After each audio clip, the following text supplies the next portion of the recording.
Bismillahirrahmanirrahim. There is a hadith saying that the Holy Qur'an will act as an intercession on Judgment Day for those who read it. Of course, we have to live by what the Holy Qur'an says and apply it to our daily lives, but does this Tarikat emphasize reading from Qur'an on a daily basis or often? Bismillahirrahmanirrahim.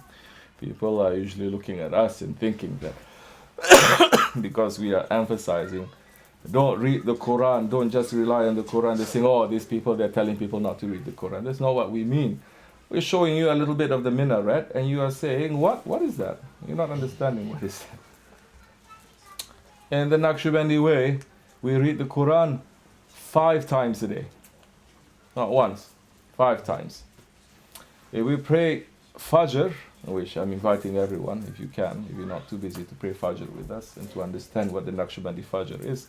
And this is a little bit abbreviated also. You have to recite every day Suratul Yasin. If you're murid, we recite. Or you sit someone who can recite. For Zuhur prayer, we have to read Suratul Mulk. For Asar, Suratul Naba.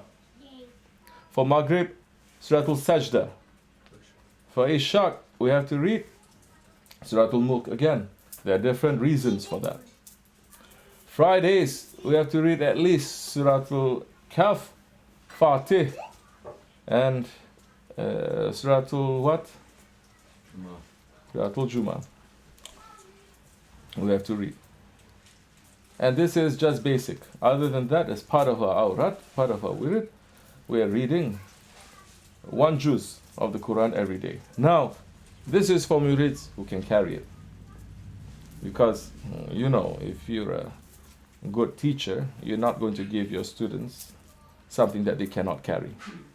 Good teacher, good doctors, if you're a bus driver, you're not going to tell everyone, now learn how to drive the bus. They may do it for you. If you can do it, you do it. If you cannot do it, there are ways of substituting it also. Part of a daily zikr, if you cannot read 1 juz of the Quran, then read 1 hizb of the Daly Sharif. If you cannot do that, recite 100 times Ikhlas Sharif. We are listening to the sohbats of our Shaykh, and you see, like I said, a lot of people, I don't know what's happening sometimes. They are so used to certain ways, and they say if this certain way is not presented to us, it cannot be authentic. It's very easy for us to sit here and to be reciting Quran, it's perfect Arabic, and to recite, that this is coming from this surah, this verse, and everything, the way that the scholars they are doing. But like I said, we are not a scholastic association. We will say things that it will fit into everyone's intelligence at whatever level. And more than recitation of the Quran, we're going to talk about the meaning from the experience of the ayats that we are talking about, so that it makes sense. It's not just a recitation of the Quran. So, that is what we are doing. If murids cannot carry it, then there are certain things that they can carry. You can recite Ikhlas Sharif or other things. If you cannot do all of that, the Shaykh will say, okay, then do something else. Do this or do that. Because now, they don't place such a heavy burden on us that we cannot carry also.